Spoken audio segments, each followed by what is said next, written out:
The untold side of the Great Depression. What if I told you the story of the Great Depression isn't just an American tale of Wall Street's collapse? Picture this. By 1932, 1 in 3 Germans was out of work. Factories in England's industrial heartland stood silent. And across France, production plummeted to levels unseen in decades. Millions of lives were upended, not in the bustling streets of New York, but across the cobblestones of Europe. Everyone knows the crash of 1929 brought America to its knees. But what about Europe? How did this economic tidal wave cross the Atlantic and devastate a continent already struggling to rebuild after World War I? In this video, we'll uncover the untold story of how the Great Depression reshaped Europe, leaving scars far deeper than we often realize.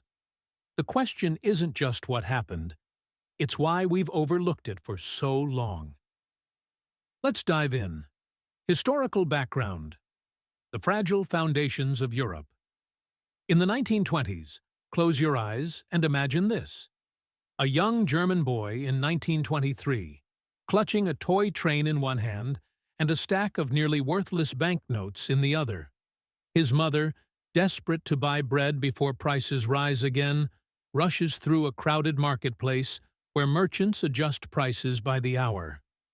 This is Germany, just a few years after World War I, a nation suffocating under the crushing weight of reparations demanded by the Treaty of Versailles. But Germany wasn't alone in its struggle. All across Europe, the echoes of the Great War reverberated. Railways lay twisted, factories stood as empty husks, and farmland, scarred by battles, yielded barely enough to sustain the weary farmers.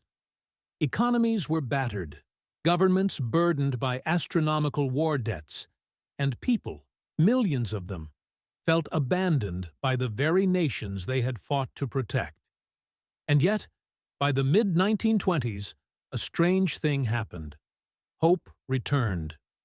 The Dawes Plan funneled American loans into Europe, offering a temporary lifeline, especially to Germany. Factories roared back to life, and bustling cities like Berlin began to glow with an almost electric energy. The world was calling it the Golden Years. But was it truly gold, or merely gold-plated? In Britain, the picture was different. The mighty industrial empire of coal, steel, and textiles, the very backbone of British power, was beginning to fracture. Workers in coal fields like those in northern England found themselves out of work more often than not, and the government, clinging to the gold standard, seemed unwilling to bend in the face of mounting financial strain. Meanwhile, France appeared to be on a steadier path, its economy bolstered by war reparations from Germany and its more insular economic policies. Yet this stability came at a cost. Its northern industrial regions, once the lifeblood of French industry, were still rebuilding from the devastation of war. Progress was there, but it was slow, and the scars ran deep. Still, optimism wasn't entirely misplaced. By 1925, Parisian streets were alive with jazz and laughter, while Berlin's cabarets dazzled visitors with a sense of modernity. British factories, though struggling, were running, and French vineyards were producing wines to be savored across the globe. The world seemed to believe that Europe had survived its darkest hour. But let's pause for a moment, step back and take a closer look. The truth is that this fragile recovery was balanced on a knife's edge. European economies, heavily dependent on American capital, had little foundation of their own. Like a house of cards, the prosperity of the late 1920s required only the slightest tremor to collapse. And that tremor was coming. What if I told you that the very loans propping up Germany's factories, Britain's coal mines, and France's recovery would vanish overnight? What if you knew that the optimism of the golden years was nothing more than a mirage, hiding the desperation beneath? The stage was set, the players were in place, and the world was about to witness an economic earthquake that would devastate an already fragile Europe. This is where the story truly begins. Let's find out what happened next. The crash of 1929. America's crisis crosses the Atlantic. It started with whispers on Wall Street, small dips in stock prices, dismissed by the experts as market corrections. But those whispers grew louder, turning into a deafening roar by October 1929. The stock market crashed, wiping out billions in wealth and sending shockwaves across the globe. It wasn't just America's economy that collapsed, it was the economic lifeline Europe depended on. Picture this. In Berlin, a factory owner paces in his office, staring at the silence of idle machines. Across the Rhine, in Paris, a shopkeeper checks his ledger, realizing he can no longer pay his supplier. Farther north, in Manchester, coal miners emerge from their shifts to find rumors swirling of pay cuts, or worse, closures. All of them, unknowingly, are connected to the same epicenter, Wall Street. America, which had been the engine of global prosperity in the 1920s, suddenly stalled. Its financial institutions, once eager to loan money to Europe for rebuilding and recovery, froze. Credit vanished like smoke, and the ripple effects began to cross the Atlantic. But how exactly did a crash in New York paralyze factories in Berlin or steel mills in Sheffield? The answer lies in a fragile web of economic dependence. Throughout the 1920s, Europe's recovery had been fueled by American loans. Germany, in particular, relied heavily on these funds to stabilize its economy and pay reparations. When the crash hit, American banks began calling in their loans, leaving European nations scrambling for cash they didn't have. In Germany, the impact was immediate and catastrophic. By 1931, Danette Bank, one of the country's largest financial institutions, collapsed, triggering a banking crisis that rippled through Central Europe. Austria's Kreditanstalt followed soon after, its failure plunging neighboring countries like Hungary and Poland into financial chaos. But the effects weren't confined to the banks. Across Europe, factories shut down as demand plummeted, trade slowed to a crawl, and unemployment skyrocketed. In Britain, the industrial North, already struggling, descended into a near-permanent state of depression. Families who had barely scraped by during the 1920s now faced destitution. France, with its more insulated economy, initially seemed better equipped to weather the storm. But as international trade contracted, the cracks began to show. By the mid-1930s, French industrial production had dropped sharply, and unemployment, though not as dire as in Germany or Britain, became a growing concern. Let's pause for a moment and consider this. In just 2 years, Europe went from a fragile recovery to the brink of collapse. The optimism of the late 1920s was replaced by fear, hunger, and a growing sense of despair. But the Great Depression wasn't just an economic event. It was a catalyst for something much darker. What if I told you the financial collapse was only the beginning? That this crisis would give rise to political turmoil, paving the way for dictatorships and ultimately war. The story of how the Great Depression reshaped Europe isn't just about numbers and bank failures. It's about the human cost, about the lives upended, and the choices made in desperation. As we move forward, we'll explore how this economic catastrophe sowed the seeds for one of the darkest chapters in European history. Stay with me. This is where history becomes deeply personal. The impact of the Great Depression across Europe. A tapestry of struggles. Imagine walking through Berlin in the winter of 1932. The air is biting, and the streets are filled not with bustling shoppers, but with lines of men waiting at soup kitchens, their eyes hollowed by hunger.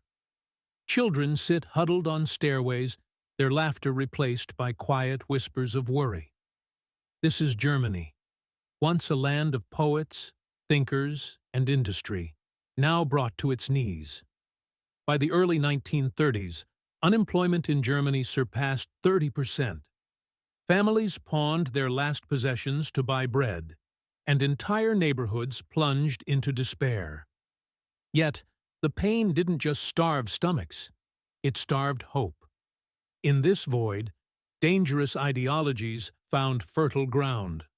The promises of Adolf Hitler and the Nazi Party, however radical, became the lifeline many Germans clung to.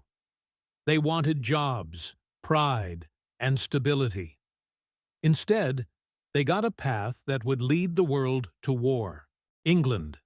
The North Falls silent travel west, across the English Channel, to Britain. In the north, the coal fields of Newcastle and the mills of Manchester were once the lifeblood of the British Empire. But now, silence. Factory gates were locked, mines flooded, and entire communities found themselves without purpose. Picture a father in Liverpool returning home after hearing news of yet another layoff. He can't meet his family's eyes as he sits by the fire that barely warms their tiny room. The government, clinging to the gold standard, tried to maintain financial discipline, but at what cost? In 1931, Britain finally abandoned the gold standard, allowing the pound to devalue. Exports began to recover, but for the thousands in the industrial north, recovery was a distant dream. France. The slow-burning crisis. In Paris, the Seine flowed as serenely as ever, and the Eiffel Tower glittered in the night. To a visitor, it might have seemed that France was untouched by the chaos gripping its neighbors. But beneath the surface, cracks were forming. France's more insular economy had delayed the crisis, but by the mid-1930s, it hit hard. Factories closed, wages fell, and strikes became frequent. Imagine walking through a small French town in 1934, where workers are gathered outside a shuttered factory, holding signs demanding fair pay and work. They sing songs of solidarity, but their faces betray exhaustion. The French government tried to intervene with social reforms under the Popular Front government in 1936. Wage increases, shorter work hours, labor rights. But these measures came too late for many. Austria and Eastern Europe. The fragility of new nations. Farther east, the young nations of Austria, Hungary, and Poland faced their own nightmares. These were countries still piecing themselves together after the collapse of empires following World War I. The Great Depression wasn't just an economic crisis here, it was an existential one. Take Austria, for instance. In 1931, the collapse of Creditanstalt, its largest bank, sent shock waves through the region. Imagine the panic in Vienna as thousands stormed banks, demanding to withdraw their savings, only to find the vaults empty. Hungary and Poland, heavily reliant on agriculture, faced plummeting crop prices. Farmers watched helplessly as their harvests, once worth a fortune, were now barely worth the effort to sell. A shared human struggle. Each country's pain was unique, yet they all shared a common thread: desperation. Across Europe, people weren't just losing jobs. They were losing faith in their governments, their economies, and their futures. The economic despair wasn't contained. It spilled into the streets, onto factory floors, and into political arenas. What if I told you that this despair wasn't just a chapter in history, but a turning point that would redefine the continent? What if the Great Depression wasn't just about numbers and unemployment rates, but about how fragile humanity can be in the face of collective hardship? The stories of those years aren't just statistics. They're living, breathing testaments to resilience, survival, and, sometimes, the price of despair. And as we'll see next, the ways governments responded, or failed to respond, changed not just the fate of individuals, but the trajectory of nations. Stay with me, because the choices made in this time of crisis still echo in our world today. Responses to the crisis, policies and consequences.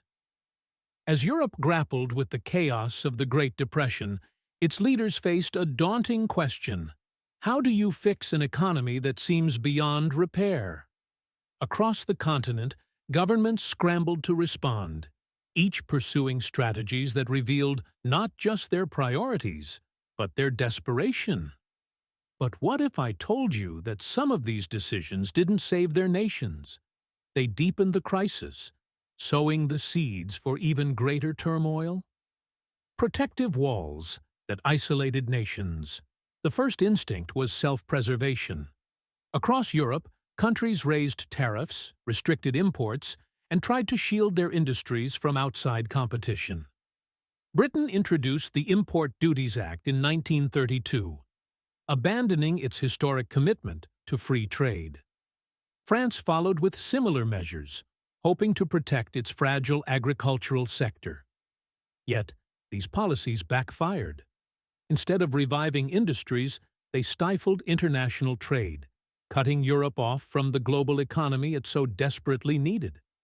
Imagine a French farmer struggling to sell his wheat, not because of poor harvests, but because international markets were now walled off.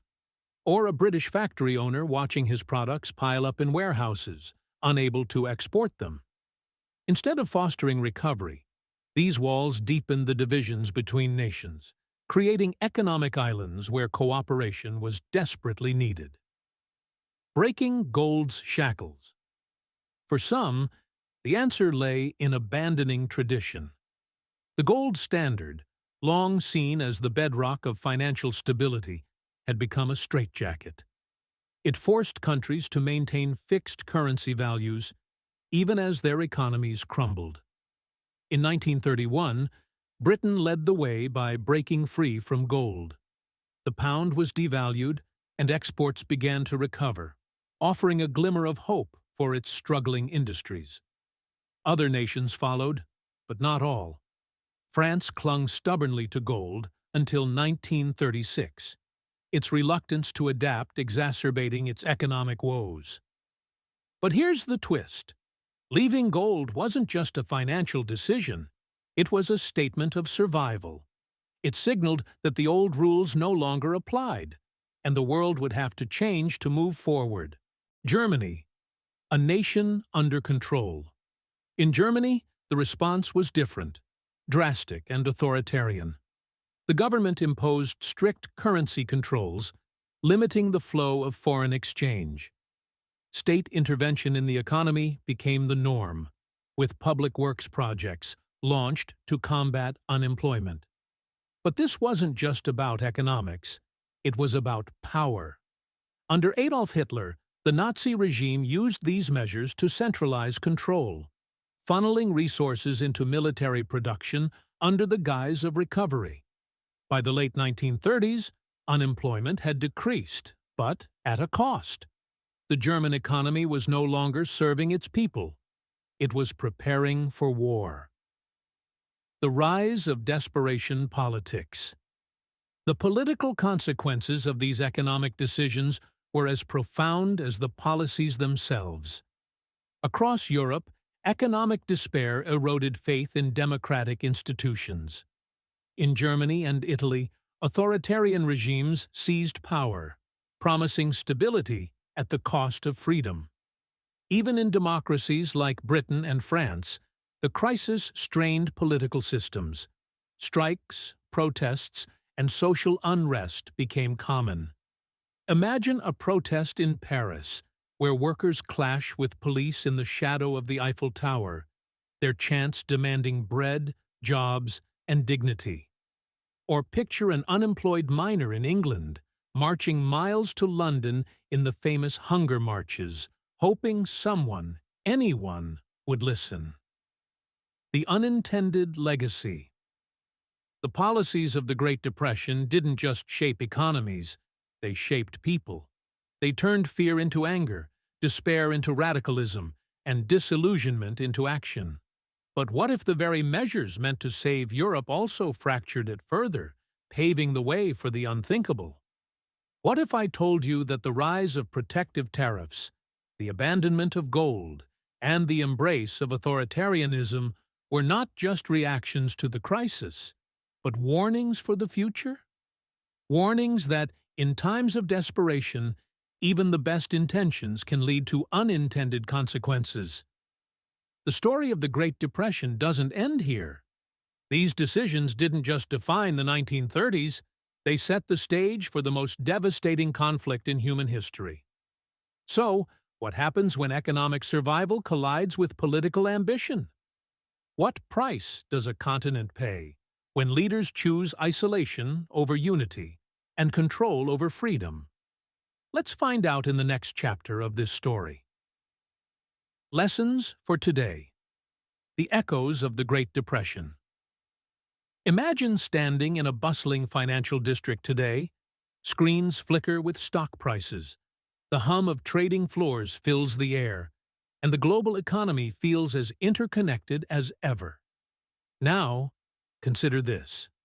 What if the lessons of 1929, nearly a century ago, still hold the power to shape our decisions today?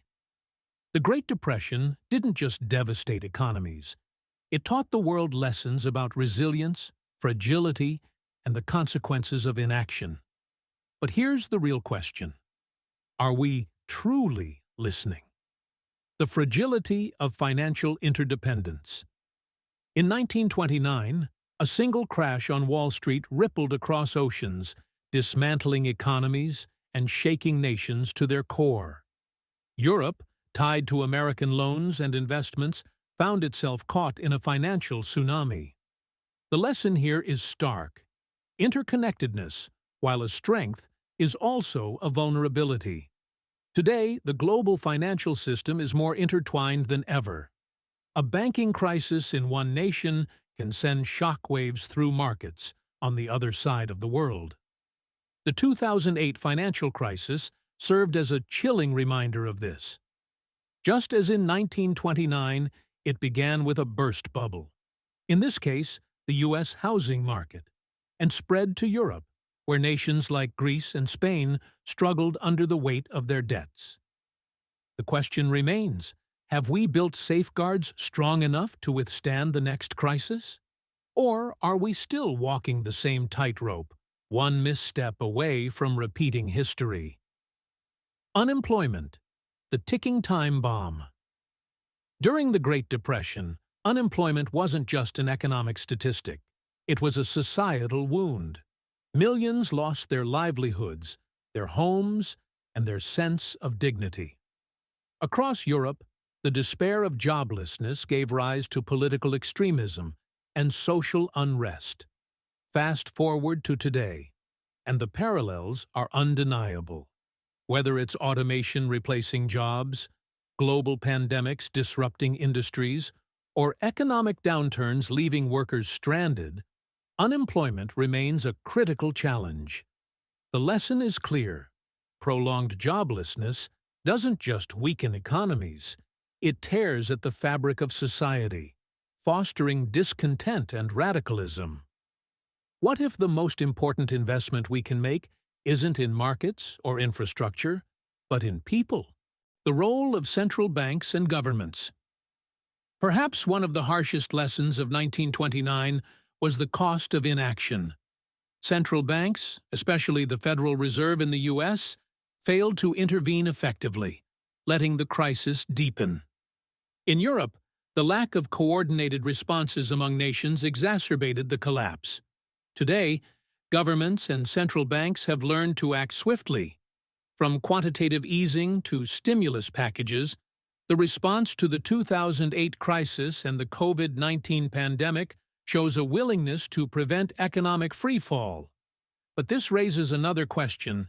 At what point does intervention create new risks, such as inflation or unsustainable debt? The balancing act between intervention and long-term stability is one the world continues to navigate, with the shadow of 1929 as a constant reminder. Economic despair breeds political extremism. The Great Depression didn't just reshape economies, it redrew political maps. Economic despair gave rise to authoritarian regimes across Europe, with leaders exploiting the fear and frustration of the masses. Hitler in Germany, Mussolini in Italy, Franco in Spain, their ascents were rooted in promises to fix what democracy couldn't. This is perhaps the most chilling lesson of all. When people lose faith in institutions, they turn to extremes. Today, as economic inequality rises and political polarization deepens, we must ask ourselves, how do we ensure that history doesn't repeat itself? A glimpse of hope, resilience, and innovation. Amid the despair of the Great Depression, there were sparks of hope. Communities came together, governments experimented with new policies, and innovations emerged from necessity. Public works programs put people back to work, and social safety nets were born out of the ashes of economic collapse. This resilience is the ultimate lesson of 1929. Even in the darkest times, humanity has the capacity to adapt, rebuild, and move forward. What about the future? Here's something to consider. What if the greatest lesson of all is that no crisis is ever truly in the past? The echoes of 1929 remind us that vigilance is crucial, that prosperity must be built on solid foundations, and that the cost of ignoring history is far greater than the cost of learning from it. As we navigate the complexities of today's global economy, we must ask ourselves, are we building a system that can withstand the next storm? Or are we once again laying the groundwork for collapse? The Great Depression may be a story from the past, but its lessons are very much alive. And as history has shown us time and again, those who fail to learn from it are doomed to repeat it. So, what will we choose? Adaptation or repetition? The answer will define our future. Lessons from the shadows of history. The Great Depression wasn't just an economic catastrophe, it was a seismic event that reshaped nations, societies, and lives. From the bustling factories of Germany to the coal fields of England and the farmlands of France, the crisis left no corner of Europe untouched. It toppled banks, dismantled trade, and sowed the seeds of political extremism that would forever alter the course of history. We've explored how fragile Europe's recovery was after World War I, how the shock waves of Wall Street's collapse rippled across the Atlantic, and how each country struggled to respond. We've uncovered the stories of resilience, the missteps of leadership, and the enduring lessons that still resonate in today's interconnected world. But perhaps the most important takeaway is this: history isn't just about the past. It's about understanding the present and preparing for the future. The Great Depression reminds us that economic decisions, no matter how distant, can shape lives in profound and unexpected ways. Now, it's your turn. What stood out to you in this story? How do you think these lessons apply to our world today? We'd love to hear your thoughts. Share them in the comments below. If you found this journey through history fascinating, don't forget to give this video a thumbs up, subscribe to our channel for more in-depth explorations, and hit the notification bell so you never miss an episode. Together, we'll continue uncovering the untold stories and valuable lessons history has to offer. Thank you for watching, and until next time, remember, understanding the past is the key to shaping a better future.